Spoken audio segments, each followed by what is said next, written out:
Hello दोस्तों, स्वागत है आपका रंगाइन एकेडमी यूट्यूब प्लेटफॉर्म पे। मैं हूं प्रशांत पूजन। दोस्तों, जैसा कि आपको पता ही है कि हमने अपने पॉलिटी के पार्ट 1 में जो 100 महत्वपूर्ण प्रश्न हम डिस्कस कर रहे हैं 1 से लेके 50 तक हमने डिस्कस कर लिया है। अब पॉलिटी के 100 महत्वपूर्ण क्वेश्चन की जो दोस्तों दूसरी सीरीज है पार्ट 2, उसको हम लोग आज 51 से लेकर 100 तक करने वाले हैं। इससे आपके आने वाले एग्जाम में, चाहे MTS हो, CHSL का एग्जाम चल रहा है, उसमें आपकी काफ़ी ज़्यादा हेल्प मिलेगी। कुछ ऐसे ट्रिकी क्वेश्चन जो कि हमें आसानी से याद नहीं होते। ठीक है, तो आइए फटाफट 51 से लेके 100 तक कंप्लीट कर लेते हैं। दोस्तों, 51 प्रश्न क्या है? भारत के संविधान में निम्नलिखित में से किस संशोधन के तहत, संविधान में और किस संशोधन के तहत चुनाव के बाद किसी अन्य पार्टी को दल बदल करना अवैध है? इसका दोस्तों मतलब क्या है? जैसे कि इलेक्शन हो गया, सपोज करिए कि एक बीजेपी का कोई मेंबर है और वह कांग्रेस, इलेक्शन होने के बाद सपोज करिए यह जीत गए, यह जो कैंडिडेट है यह जीत गए, अब ये मस्ती मारते हुए दूसरी पार्टी में चले गए। ठीक है ना? तो दोस्तों इनका जो नामांकन होगा उसको अवैध घोषित कर दिया जाएगा। यह प्रावधान कब किया गया? तो दोस्तों यह प्रावधान जो है वह 52वें संशोधन के तहत दल बदल कानून का प्रावधान देश में लाया गया। तो यदि आपसे पूछे कि देश में दल बदल कानून का प्रावधान कौन से संशोधन के तहत है, तो आर्टिकल और मतलब कि 52 संशोधन के तहत है, आर्टिकल नहीं। निम्नलिखित में से कौन सा अनुच्छेद सर्वोच्च न्यायालय की सहायक शक्तियों से संबंधित है? ठीक है ना? इसमें से दोस्तों यह प्रश्न आया हुआ है कि निम्नलिखित में से कौन सा अनुच्छेद जो कि सुप्रीम कोर्ट है उसकी सहायक शक्तियों से संबंधित है? ऑप्शन है आपके आर्टिकल 143, 140, आर्टिकल 138 या फिर आर्टिकल 150। दोस्तों आर्टिकल 140 जो है यह सुप्रीम कोर्ट की जो सहायक शक्तियां होती है इससे संबंधित है, आर्टिकल 140। ठीक है, यह इंपॉर्टेंट क्वेश्चन है। अब बात करते हैं कि भारत के संविधान का निम्नलिखित में से कौन सा अनुच्छेद धर्म की स्वतंत्रता के अधिकार की गारंटी देता है कि भारत में आपको हर धर्म मानने का अधिकार होगा, अपने धर्म को प्रचार प्रसार करने का अधिकार होगा, हर धर्म मजहब मत को मानने की आपको आज़ादी होगी। यह भारत के संविधान में कौन से आर्टिकल में वर्णित है? दोस्तों आपको पता होना चाहिए कि आर्टिकल 12 से लेकर 35 तक हमारा फंडामेंटल राइट है, मौलिक अधिकार है। और उसी में दोस्तों आर्टिकल जो 25 से लेकर 28 है, ठीक है ना, जो आर्टिकल 25 से लेकर 28 है, इसमें आपको धर्म मजहब मत स्वतंत्रता से मानने का अधिकार है और जो अल्पसंख्यक है वो किस तरीके से अपने धर्म का प्रचार प्रसार कर सकते हैं, यानी कि धर्म से संबंधित जो भी बातें हैं वो आर्टिकल 25 से लेकर 28 में वर्णित हैं। ठीक है, आइए अगले प्रश्न पर चलते हैं। भारत के संविधान के किस संशोधन ने, दोस्तों भारत के संविधान के किस संशोधन ने संविधान की पहली अनुसूची में संशोधन करके गोवा, दमन और दीव को भारत के 8वें केंद्र शासित प्रदेश के रूप में शामिल किया है? ठीक है ना? तो दोस्तों भारत के किस संशोधन के तहत गोवा और जो दमन और दीव है उसको 8वें केंद्र शासित प्रदेश के रूप में शामिल किया है? तो इसका आंसर क्या होगा? 12वां। ठीक है ना, इसका आंसर क्या होगा? 12वां।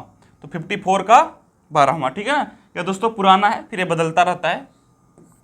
भारत के संविधान के निम्नलिखित में से किस अनुच्छेद में देवनागरी लिपि, दोस्तों जो हम हिंदी यहाँ पर लिखे हैं इसकी भाषा क्या है? ठीक है ना, जो इसकी लिपि है वह कौन सी है? देवनागरी है। ठीक है, जो हम ये हिंदी लिखे हुए हैं इसकी लिपि क्या है? देवनागरी है।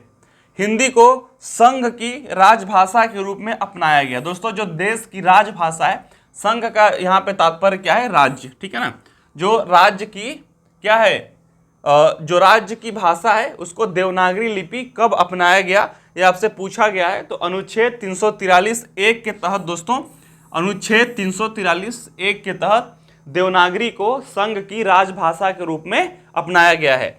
तो 55 का आंसर क्या होगा? 343(a). ठीक है, बात करते हैं भारत के संविधान के निम्नलिखित में से किस संशोधन ने घोषित किया कि संसद के पास अनुच्छेद 368 यानी कि संविधान में संशोधन का अधिकार, इस तरह के अधिनियम के तहत किसी भी मौलिक अधिकार को कम करने या हटाने की शक्ति है।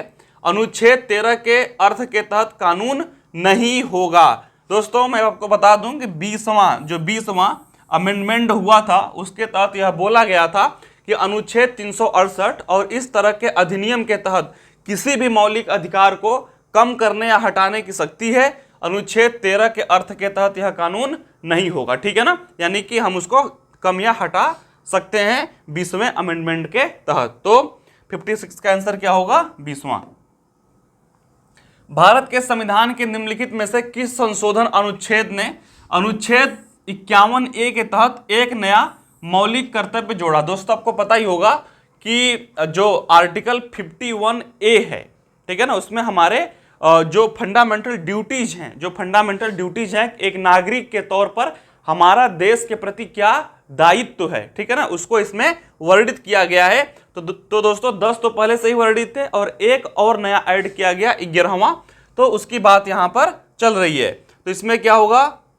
88वां संशोधन अधिनियम सन 2030, ठीक है ना। तो दोस्तों जो संशोधन अधिनियम सन 2003 में आया, इसके तहत अनुच्छेद 51A में एक और जो हमारी फंडामेंटल ड्यूटीज हैं उसको इसमें जोड़ा गया। तो प्रश्न नंबर 57 का आंसर क्या होगा? 3rd होगा। बात करते हैं भारत के संविधान के निम्नलिखित में से कौन सा अनुच्छेद 6 से लेकर 14 वर्ष के सभी बच्चों के लिए मुक्त और अनिवार्य शिक्षा के अधिकार से संबंधित है? दोस्तों आर्टिकल 21 का ए, ठीक है ना, आर्टिकल 21 का ए जो है यह क्या बोलता है कि भारत में 6 से लेकर 14 वर्ष के जो बच्चे हैं उनको फ्री और कंपलसरी एजुकेशन का देश में प्रबंध किया जाएगा। यह जो दोस्तों वर्णित है यह आर्टिकल 21A में वर्णित है। ध्यान रखिए आर्टिकल 21A, ठीक है ना, तो इसका आंसर क्या हो जाएगा? Article 21A। और ये फंडामेंटल राइट भी है, यानी कि हमारा मौलिक अधिकार भी है। राज्य भारत के संविधान के अनुच्छेद के तहत राष्ट्रीय महत्व और ऐतिहासिक रुचि के प्रत्येक स्मारक, स्थान और वस्तु की रक्षा करने के लिए बाध्य है, ठीक है ना। तो दोस्तों यहां पर हमसे पूछ रहा है कि जो देश है वह राष्ट्र के जो महत्व और ऐतिहासिक रुचि के प्रत्येक स्मारक है, यानी कि जो हमारे इतिहास की धरोहर है उसको सुरक्षा देगा, ठीक है ना, स्थान को क्या करेगा? सुरक्षा देने के लिए बाध्य है। यह कौन से आर्टिकल में लिखा गया है? दोस्तों आर्टिकल 49 जो कि हमारा क्या है? नीति निदेशक तत्व है, यानी कि DPSP है। उसमें वर्णित है कि दोस्तों देश जो है वह ऐतिहासिक रुचि के प्रत्येक स्मारक स्थान की सुरक्षा करने के लिए बाध्य है, वह उसकी जिम्मेदारी होगी। लेकिन यह क्या है? DPSP में है। तो आर्टिकल 49 के तहत यह लिखा गया है। भारत के संविधान के निम्नलिखित में से कौन सा अनुच्छेद कारखानों आदि में बच्चों के रोजगार पर रोक लगाता है? दोस्तों वहां पर हमसे क्या पूछा था? आर्टिकल 21A में कि 6 से लेके 14 वर्ष के बच्चों को कंपलसरी एजुकेशन दोस्तों राज्य प्रोवाइड करवाएगा। और यहां पर क्या पूछा है कि छोटे बच्चों को कारखानों में काम करने से कौन सा आर्टिकल रोक लगाता है? तो दोस्तों आर्टिकल 24 जो है यह कारखानों में छोटे बच्चों को प्रतिबंधित करता है काम करने से, ठीक है ना। तो आर्टिकल 21A और आर्टिकल 24 यह दोस्तों बच्चों की सुरक्षा और उनके एजुकेशन राइट से सिमिलर है। राज्यसभा के सदस्य कितने वर्षों के लिए चुने जाते हैं? तो दोस्तों जो राज्यसभा होती है, जो इसके मेंबर होते हैं, यह 6 वर्ष के लिए चुने जाते हैं, ठीक है ना। और 1/3 जो मेंबर होते हैं वह 2 वर्ष में बदलते रहते हैं। और यह क्या है? स्थायी सदन है, ठीक है ना। यह क्या होता है? यह स्थायी सदन होता है। और 35 वर्ष की उम्र चाहिए इसमें सदस्य बनने के लिए। और दोस्तों भारत के उपराष्ट्रपति इसके अध्यक्ष होते हैं। भारत के उपराष्ट्रपति इसके क्या होते हैं? अध्यक्ष होते हैं। अब इससे संबंधित यदि कोई भी प्रश्न आए। और यह दोस्तों जो राज्यसभा होती है यह कभी भी भंग नहीं होती है लोकसभा की तरह। इसमें 1/3 यानी कि 33% लोग प्रत्येक 2 वर्ष में बदलते रहते हैं। बात समझ में आ गई? तो यहाँ पर कुछ बातें हैं जो आप लोग ध्यान रखिएगा। ये 6 वर्ष के लिए होते हैं, 1/3 लोग 2 वर्ष में बदलते रहते हैं। और दोस्तों यह सदन स्थायी होता है और इसमें 35 वर्ष उम्र चाहिए। और भारत के जो उपराष्ट्रपति होते हैं यह इसके क्या होते हैं, अध्यक्ष होते हैं। ठीक है ना, तो इतना बात आप लोग ध्यान में रखिएगा। तो इसमें हमारा प्रश्न क्या है कि राज्यसभा के सदस्य कितने वर्षों के लिए चुने जाते हैं, 2, 3, 5 और 6। दोस्तों इसका आंसर क्या हो जाएगा, 6 वर्ष हो जाएगा। बात करते हैं भारतीय संसद द्वारा विश्व संसदीय प्रणालियों के लिए कौन सी नवीन चर्चा प्रक्रिया शुरू की गई है। दोस्तों जो शून्य काल है, जो कि सबसे पहले स्टार्ट होता है संसद में, जो विधायिका है वह कार्यपालिका से प्रश्न पूछती है कि देश में किस तरीके से कार्य चल रहे हैं।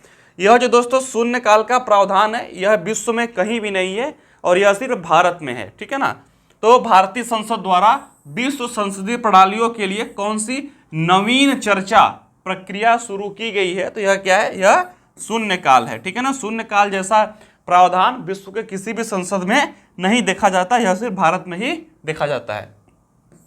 किस वर्ष हाउस ऑफ द पीपुल का नाम लोकसभा रखा गया। दोस्तों सन 1954 में हाउस ऑफ द पीपुल का नाम लोकसभा रखा गया। ठीक है ना, जो हमारा निम्न सदन होता है और जो देश से सांसद लोग चुन के उसमें बैठते हैं, विधायिका और कार्यपालिका वहां पर कार्य करती है, और उसका बनने के लिए कितनी उम्र चाहिए, 30 वर्ष। ठीक है ना दोस्तों, एक यहां पर आप लोग देख लीजिएगा,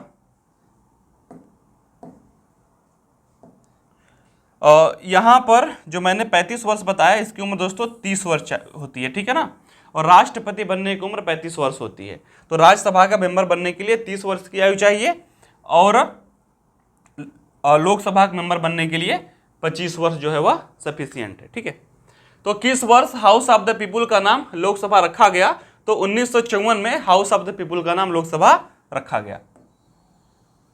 बात करते हैं भारतीय संविधान का कौन सा अनुच्छेद पंचायती राज संस्थान के लिए प्रावधान करता है। तो दोस्तों आर्टिकल 40 जो अनुच्छेद 40 है, यह क्या बोलता है कि पंचायती राज संस्थान का राज्यों में गठन होना चाहिए। और दोस्तों महात्मा गांधी जी के सपनों का आर्टिकल भी आर्टिकल 40 को बोलते हैं। ठीक है ना, तो भारतीय संविधान का कौन सा अनुच्छेद पंचायती राज संस्था के लिए प्रावधान करता है, तो आर्टिकल 40। संविधान का अनुच्छेद 1 भारत को घोषित करता है। दोस्तों जो भारत का आर्टिकल 1 है वह भारत के बारे में क्या बोलता है कि भारत एक राज्यों का संघ होगा। ठीक है ना, तो ऑप्शन हम देख लेते हैं कि यहाँ पर राज्यों का संघ होगा। जो आर्टिकल 1 क्या बोलता है कि भारत एक राज्यों का संघ है। भारत को परिभाषित करते हुए आर्टिकल 1 क्या बोलता है कि भारत एक राज्यों का संघ है। भारतीय संविधान का अनुच्छेद 39A समान न्याय और मुक्त कानूनी सहायता से संबंधित है। दोस्तों राज्य के नीति निर्देशक तत्व के लिए, यानी कि जो राज्य की डीपीएसपी है, डीपीएसपी इसके लिए क्या है कि भारतीय संविधान का अनुच्छेद 39A समान न्याय और मुक्त कानूनी सहायता से संबंधित है। ठीक है ना, बात करते हैं कि भारत के किस संविधान संशोधन अधिनियम से मतदान की आयु 21 साल से 18 साल तक कम कर दी गई थी। दोस्तों जो राजीव गांधी जब देश के प्रधानमंत्री थे तो उन्होंने मतदान करने की जो आयु थी वह 21 वर्ष से 18 वर्ष कर दी थी। यह कौन सा अमेंडमेंट हुआ था, तो दोस्तों 61वां अमेंडमेंट हुआ था हमारे संविधान में, जिसमें मतदान करने की आयु 18 वर्ष से 21 वर्ष कर दी गई थी। किस संशोधन का भारतीय संविधान में डाला गया 2 शब्द समाजवादी और प्रस्तावना में धर्मनिरपेक्षता है। दोस्तों जो 42वां संविधान संशोधन इंदिरा गांधी जी ने किया था उसमें भारत की प्रस्तावना में समाजवादी और धर्मनिरपेक्षता को जोड़ा गया था और यह रसिया से इंस्पायर था। ठीक है ना, तो यह दोस्तों जो रूस का संविधान है उससे यह इंस्पायर था। भारत के संविधान की 8वीं अनुसूची में बाद में किन भाषाओं को जोड़ा गया। दोस्तों 8वीं अनुसूची का तात्पर्य क्या है, जो भाषा से संबंधी यह अनुसूची है। ठीक है ना, इसमें भाषाओं को जोड़ा जाता है, तो सिंधी, कोंकणी, मणिपुरी और नेपाली। सिंधी, कोंकणी, मणिपुरी और नेपाली को दोस्तों 8वीं अनुसूची में बाद में जोड़ा गया। निम्नलिखित में से कौन सा अनुच्छेद कहता है कि जाति, धर्म, नस्ल, लिंग, जन्म स्थान के आधार पर कोई भेदभाव नहीं होना चाहिए, यानी कि समानता का अधिकार। दोस्तों आर्टिकल 15 यह मौलिक अधिकार है और यह देश में समानता का अधिकार देता है। अनुच्छेद 239A और 240 में संशोधन के बाद किस राज्य का गठन किया गया? दोस्तों अरुणाचल प्रदेश का, ठीक है ना। तो 239A और 240 में संशोधन के बाद अरुणाचल प्रदेश का गठन किया गया, ठीक है। 71 का 1। बात करते हैं भारतीय संविधान में 3 प्रकार की सूचियां हैं, जैसे कि संघ हो गई सूची, राज्य और समवर्ती सूची, अर्थात संघ राज्य सूची, ठीक है ना। तो इसमें से तीसरा कौन सा है? तो दोस्तों तीसरा जो होता है वह समवर्ती सूची होता है। संघ पे कानून बनाने का अधिकार केंद्र को होता है, राज्य पे राज्य को होता है और समवर्ती में संघ और राज्य दोनों को होता है, ठीक है ना। तो 72 का समवर्ती सूची। बात करते हैं भारतीय संविधान के अनुच्छेद 36 से अनुच्छेद 51 मुख्य रूप से भारतीय संविधान में दिए गए राजनीतिक निर्देशक सिद्धांतों से संबंधित है। दोस्तों भाग 4, ठीक है ना। 1 से लेके 5, 5 से लेके 11, 12 से लेके 35 और 35 से लेके 51, ठीक है ना। 1 से लेके 5 भाग 1, 5 से लेके 11 भाग 2 और 12 से लेके 35 जिसमें मौलिक अधिकार है भाग 3 और 35 से लेके 51 वो क्या है? डीपीएसपी, ठीक है ना। इसको आप लोग ध्यान रखिएगा। 73 का 3rd। भारतीय संविधान की किस अनुसूची में दल बदल के आधार पर संसद सदस्य की अयोग्यता से संबंधित प्रावधान है? तो यह दोस्तों 10वीं अनुसूची में आप यदि किसी अन्य पार्टी से जीतकर किसी अन्य पार्टी में जाएंगे तो आपको दल बदल कानून के तहत आपको अयोग्य घोषित किया जा सकता है।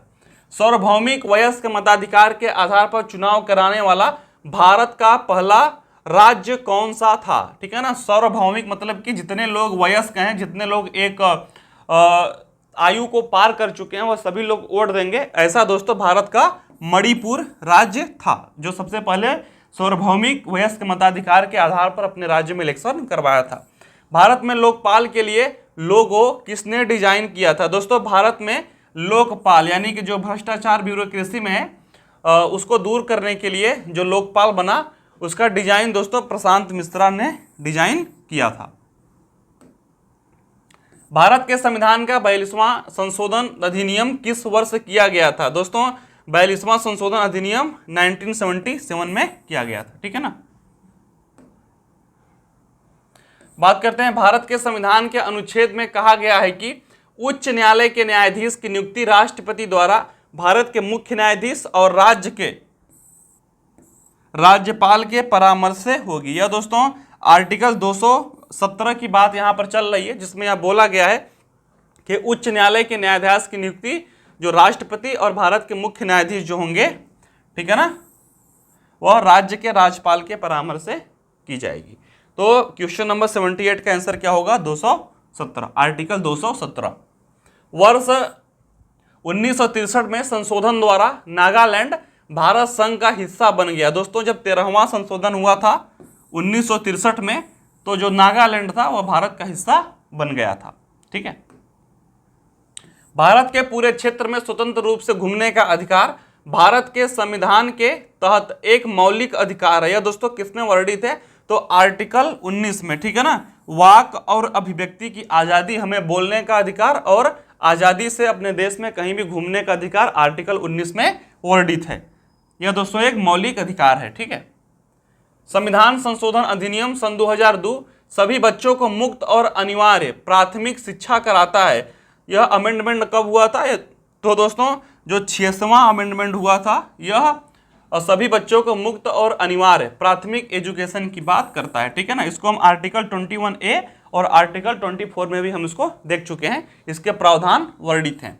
124वां संशोधन विधेयक सन 2019 संबंधित है 3 तलाक, एयर इंडिया का निजीकरण, जीएसटी या फिर आर्थिक आरक्षण। दोस्तों यह आर्थिक आरक्षण की बात यहां पर करता है, ठीक है ना। 124वां अमेंडमेंट सन 2019 जिससे ईडब्ल्यूएस वालों को 10% आरक्षण दिया गया है इसी आर्थिक आधार के आधार पर। भारत का संविधान युद्ध, बाहरी आक्रमण या सशस्त्र विद्रोह के कारण आपातकाल से संबंधित है। दोस्तों आर्टिकल 352 जो कि जर्मनी से इंस्पायर होकर भारत में जोड़ा गया है। यह 3 कंडीशन में भारत में आपातकाल लगा सकता है। पहला क्या है? फाइट युद्ध हो गया, बाहरी आक्रमण हो गया, या फिर भारत के अंदर ही सशस्त्र विद्रोह हो गया। ठीक है, तो तीन आधार पर आर्टिकल 352 के तहत यह इमरजेंसी भारत के जो प्रेसिडेंट हैं वह इमरजेंसी घोषित कर सकते हैं। भारत के संविधान के किस अनुच्छेद में लोकसभा में अनुसूचित जाति और अनुसूचित जनजाति, ठीक है ना, एससी और एसटी के लिए सीटों के आरक्षण का प्रावधान है? दोस्तों अनुच्छेद 330 के तहत, अनुच्छेद 330 के तहत भारत में एससी और एसटी सीटों के आरक्षण का प्रावधान है। 330। 73वें संविधान संशोधन अधिनियम द्वारा भारतीय संविधान की कौन सी अनुसूची जोड़ी गई है? दोस्तों 73 जो कॉन्स्टिट्यूशन अमेंडमेंट हुआ उसके तहत 11वीं अनुसूची जोड़ी गई थी। ठीक है ना, 73वें में 11वीं अनुसूची जोड़ी गई थी। डॉक्टर अंबेडकर के अनुसार कौन सा अनुच्छेद भारतीय संविधान का सबसे महत्वपूर्ण अनुच्छेद है? दोस्तों अनुच्छेद 32 के मौलिक अधिकार को कभी भी खत्म नहीं किया जा सकता। तो आर्टिकल 86 का थर्ड, ठीक है ना, 32वां जो आर्टिकल है वह बी आर अम्बेडकर के सपनों का आर्टिकल है। ठीक है, निम्नलिखित में से कौन सा लेख शीर्षकों के उन्मूलन से संबंधित है? दोस्तों अनुच्छेद 18 में क्या बोला गया है कि आप पद धारण नहीं कर सकते, जैसे कि लॉर्ड हो गए, जहां पनाह हो गए, ठीक है ना, ऐसे पद आप धारण नहीं कर सकते, सिर्फ शिक्षा और सेना में ही आपको पद दिया जा सकता है, यानी कि नाम पद वाला, आपके नाम के साथ कोई पद जोड़ दिया जाए। तो 87 का अनुच्छेद 18। निम्नलिखित में से कौन सा संशोधन भारत में विशेष बहुमत द्वारा ही किया जा सकता है? ठीक है ना, तो नए राज्य का प्रवेश, यह तो आसान है, संसद सदस्य के वेतन और भत्ते, राष्ट्रपति के भत्ते, अनुच्छेद 368 के माध्यम से संविधान में संशोधन। दोस्तों जो संविधान में संशोधन करने वाला आर्टिकल है, यदि उस आर्टिकल में ही बदलाव करना है तो उसके लिए विशेष बहुमत की आवश्यकता होगी, यानी कि लोकसभा और राज्यसभा में 2/3 और भारत के आधे राज्यों का आपको समर्थन होना चाहिए। ठीक है ना, तो 88 का 4 आंसर हो जाएगा। भारतीय संविधान की 8वीं अनुसूची में कितनी भाषाओं को मान्यता दी गई है? दोस्तों 22। और कौन अंत में जोड़ी गई है उसका नाम हमने पहले ही बता दिया है। भारतीय संविधान का निम्नलिखित में से कौन सा अनुच्छेद कानून के समक्ष समानता के अधिकार से संबंधित है? आर्टिकल 14। ये कानून सबके लिए समान है और कानून के लिए सब समान है। ठीक है, तो 90 का क्या हो जाएगा? 14। भारतीय अनुच्छेद 324 से लेकर 329 संविधान निम्नलिखित किससे संबंधित है? दोस्तों इलेक्शन करवाने से लेकर, जो भारत में इलेक्शन होते हैं और इलेक्शन कराने का जो प्रावधान है वह आर्टिकल 324 से लेकर 329 में लिखा गया है। ठीक है, भारतीय संविधान का अनुच्छेद 21A निम्नलिखित में से संबंधित है। दोस्तों शिक्षा का अधिकार, अभी हमने पढ़ाया था कि जो 6 से लेकर 14 साल के बच्चे हैं उनके लिए अनिवार्य एजुकेशन की व्यवस्था की जाएगी। और आर्टिकल 24 में हमने क्या बताया था कि छोटे बच्चे कारखाने में कार्य नहीं करेंगे। निजता का अधिकार के अंतर्गत आता है दोस्तों आर्टिकल 21 निजता का अधिकार। ठीक है ना, कि हमें अपने प्राइवेसी का हम ख्याल रख सकते हैं। राज्यसभा के लिए मनोनीत पहली महिला फिल्म स्टार कौन थी? दोस्तों नरगिस दत्त। ठीक है ना, और संजय दत्त की मदर। भारतीय राष्ट्रगान के पूरे संस्करण के बजने का समय क्या होता है? 42 सेकंड। ये तो बिल्कुल आसान है। भारतीय कम्युनिस्ट पार्टी की स्थापना कब हुई थी? दोस्तों जो लेफ्ट पार्टी है, जो भारत में लेफ्ट पार्टी है, भारतीय कम्युनिस्ट पार्टी, इसकी स्थापना 1925 में हुई थी। कब हुई थी? 1925 में हुई थी। भारत में लोकपाल विधेयक निर्माण में मुख्य भूमिका किसने निभाई थी? दोस्तों अन्ना हजारे। आप लोग को पता होगा दिल्ली में आंदोलन पे बैठ गए थे, या भी मर जाएंगे या फिर विधेयक को पास ही करवा देंगे। विधानसभा और चुनाव सन 2013 में निम्नलिखित में से किस राज्य में सबसे खराब मतदान प्रतिशत दर्ज किया गया था? दोस्तों मिजोरम में। ठीक है ना, मिजोरम राज्य में जो विधानसभा सन 2013 हुआ था, यहाँ पर सबसे कम प्रतिशत में मतदान पड़े थे। निम्नलिखित में से किस उच्च न्यायालय ने सन 2009 के दौरान भारत में समलैंगिक यौन संबंधों को वैध बताया था? दोस्तों दिल्ली, जो दिल्ली का हाई कोर्ट है, उन्होंने क्या बोला था कि 2 समान लिंग वाले का जो यौन संबंध है वह दोस्तों वैध माना जाएगा। लेकिन अभी हाल फिलहाल में इस पर कुछ विवाद फिर से खड़ा हो गया है, उसको देखेंगे जब फाइनल रिपोर्ट आएगी। तो लोकसभा और राज्यसभा ने लोकपाल विधेयक को अधिक मजबूत संशोधन के साथ पारित किया था सन 2013 में, ठीक है ना, जब अन्ना हजारे का आंदोलन हुआ था। तो दोस्तों आप लोगों ने देख लिया कि 51 से लेकर 100 तक जो पार्ट 2 में पॉलिटी का वीडियो था उसको हम लोगों ने कंप्लीट कर लिया। आशा है कि इन प्रश्नों से आपको बहुत ज़्यादा हेल्प मिलेगी। तो मिलते हैं नेक्स्ट किसी टॉपिक के साथ, तब तक के लिए धन्यवाद।